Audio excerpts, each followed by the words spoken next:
Well, the unemployment statistics for the first quarter were published this week, and quite honestly, they're frightening. But they confirm what the Inside Labour column has been warning about for many months, that the global economic crisis is ongoing and apparently deepening. There may be much worse to come. So as a result of this, there's so much thrashing about, looking for alternatives by trade unions, by academics, by government, and I think by business as well. But I don't think the putative social compact that was announced by President Jacob Zuma, Finance Minister Pravin Gordhan and others, including Sadhu Dlamini of COSATU, is any answer at all. You see, the problem is systemic.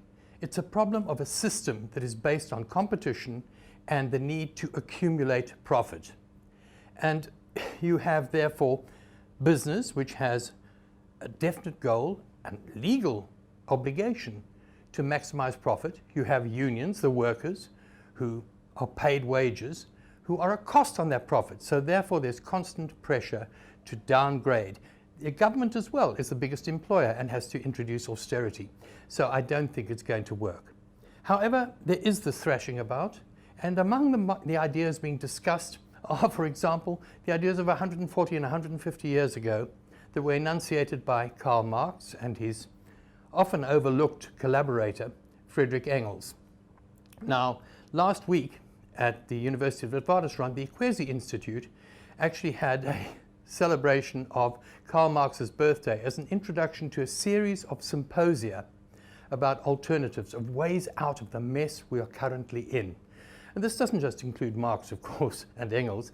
It also includes the likes of that standard bearer of liberal economic policy, Adam Smith, and of course David Ricardo, the other English economist of the 18th century, that gave us the system that we're now struggling with.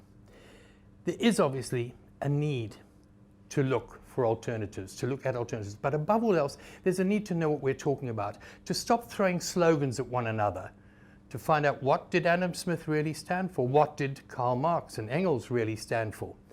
This is what I intend to look at, to focus on in my Inside Labour column this week, which you'll be able to access on this platform, Fin24, tomorrow, and a version of which will appear in the City Press business section on Sunday. This will, however, be my last Inside Labour and my last Labour wrap for 2 weeks, because I'm going off to do a bit of book promotion, a book that I've been involved in, and for 2 weeks we'll be toddling around the country promoting this book. But in the meantime, it's again over to you.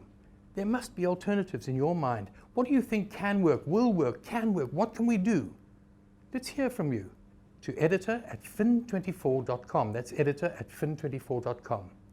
And until the next 2 weeks, that's all from me. Cheers.